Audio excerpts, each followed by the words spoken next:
It's Joey's last 2 days of school before Christmas, and he's got his final exams in math and science today. Good luck, Joe. Thanks. Let's go, Johnny. Okie dokie.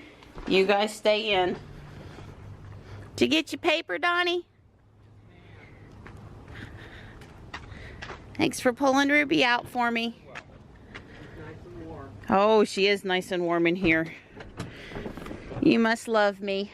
I do, sweet thing.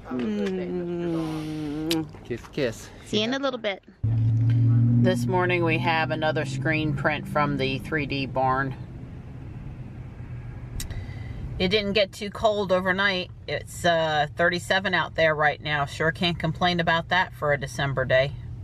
So now that winter is upon us, there's been a lot of talk in the various forums and Facebook groups and things about range during winter.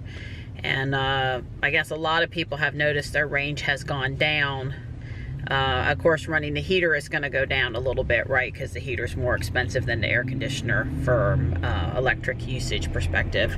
But I haven't noticed too much of a change, really. It's certainly not one that affects me based on the available range I have in the morning and the amount of hours I need to drive during the day.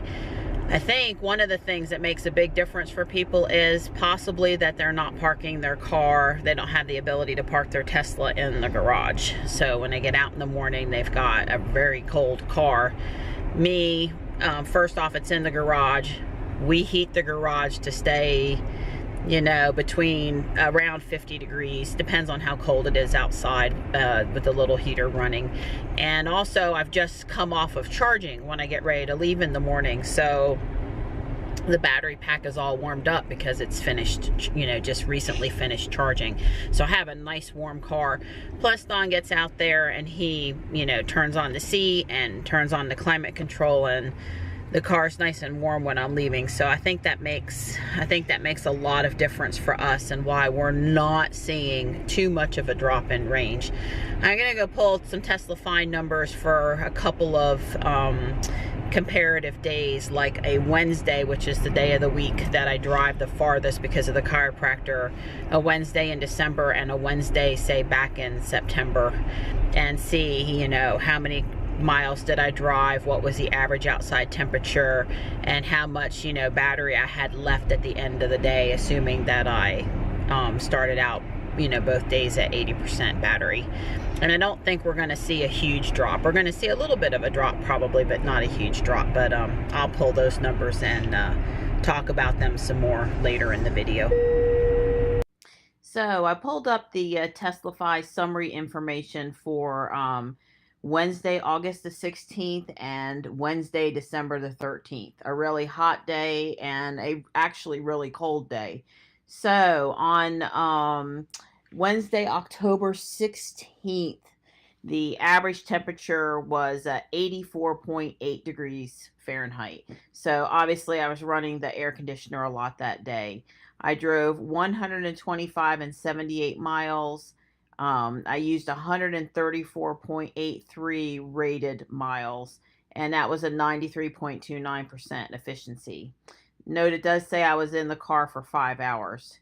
If we look at Wednesday, December 13th, the average temperature was 35 degrees that day, so it was really cold, and we can assume I was running the heater quite a good bit. I drove 122 miles, and I used rated miles used was 152.37, and note that it says I was in the car for about 4 hours that day. So I figure back in August, I probably, the extra hour I was in the car, 5 versus 4, was probably me playing Pokemon Go or taking lots of pictures of flowers or something out in the car. But you can see that we went from 93% efficiency down to about 80% efficiency. So we did notice a drop in efficiency, but not a huge drop. We went from rated miles used of 134 up to 152. So that's about 15. Yeah, that's about 15 miles. So obviously the colder weather did, and running the heater did use a little bit of additional range. but as I had suspected, not a lot. On your exams, Joe?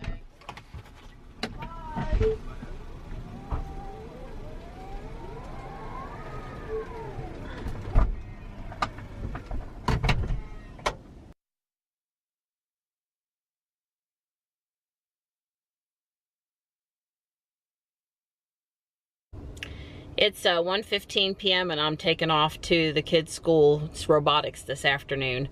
I spent the entire morning doing prep. I know I thought I was sort of done yesterday, but then I decided I needed to get the robot with the smaller diameter wheels to work with the code, which of course means changing not the actual blocks, but the parameters in almost all the blocks, because, you know, the smaller wheels go farther per rotation. So, yeah. And then I made a YouTube video showing some of the video in yesterday's Ruby video, and some screenshots of the change code and that kind of thing, so I can review it with the kids. And yeah, so I think I'm prepared. You know, when you're teaching children, you just can never be prepared enough, and the more prepared I am, hopefully the calmer I am with them. But you know, I must, when I'm coding the robot, do like 20 repetitions of code changes and trials in like a 30-40 minute period. It's just try something, do it again, try something else, tweak it. That robot's just not very precise, you know. After working with the robot again for a couple hours today, I wonder, you know, goodness, the things Ruby's able to do on the road, and the advancements in, you know, autonomous driving, even though we're not all the way there yet, and that kind of thing is really impressive, because repeatability and reliability with a little robot, you know, it's not a precision instrument, but, you know, it's sort of like a little mini car. It just shows you what all has to go into self-driving. Yeah. Did it hit the wall though? No, didn't touch it. No, we're good. It's doing it. Mark, it's down.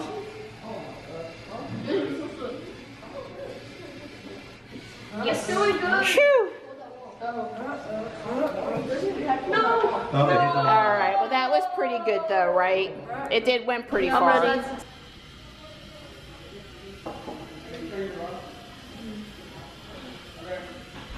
It's going slow. Yeah, but even Right, if well, it goes any faster, maybe. If you go too fast, when you, oh, it really was sort of See where it's nice. Oh, we could make it go faster, but there's more chance. Could make it go faster. That's just the car. Yeah. It says Lego mine still. So what I'm gonna suggest here in a minute. How are we gonna do that? No. So it didn't handle that too good. Oh, it fixed itself. Oh, it fixed itself. Good job, Billy Bob Joe. Good job, Winston. No. No. My plows designed to be able to hit tensions a little bit earlier than some other plows would. So it's designed to be able to hit it at the top, so for some reason the bottom can't get close enough, the top can hit it. Oh, I can add mine to yours. Correct. All right, it is 7 centimeters away. Let's go. And she's off.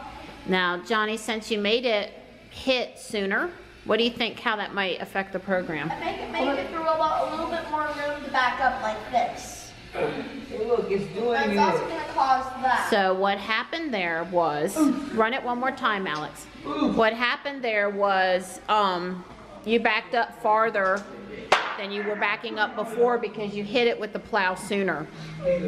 So you'll need to adjust the code now to account for not backing up so far.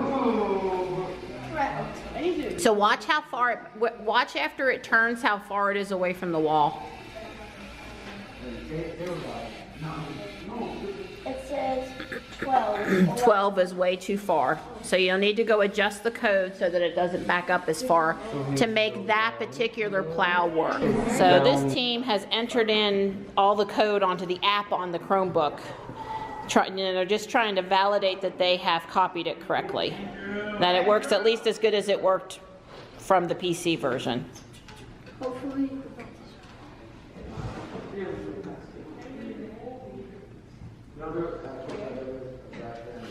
We did find out with the app on the Chromebook, they cannot have the debug statements. It just doesn't support some of the blocks that we used on the PC. Well, that hit pretty straight there, so that's good.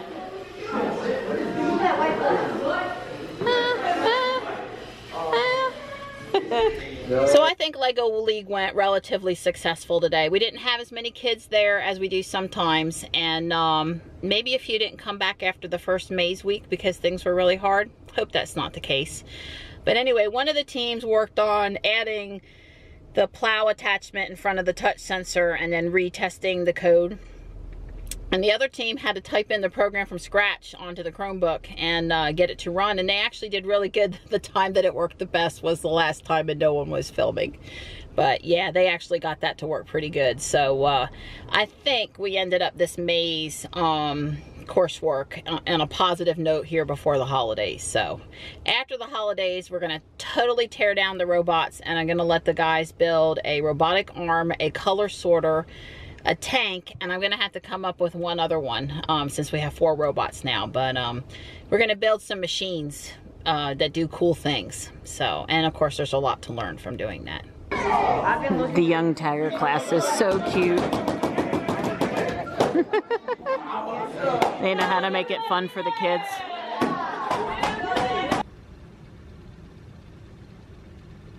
This is one of Johnny's favorite inflatables.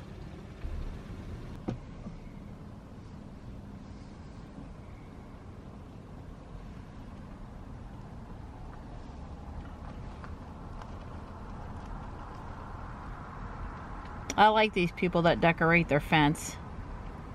It really looks good.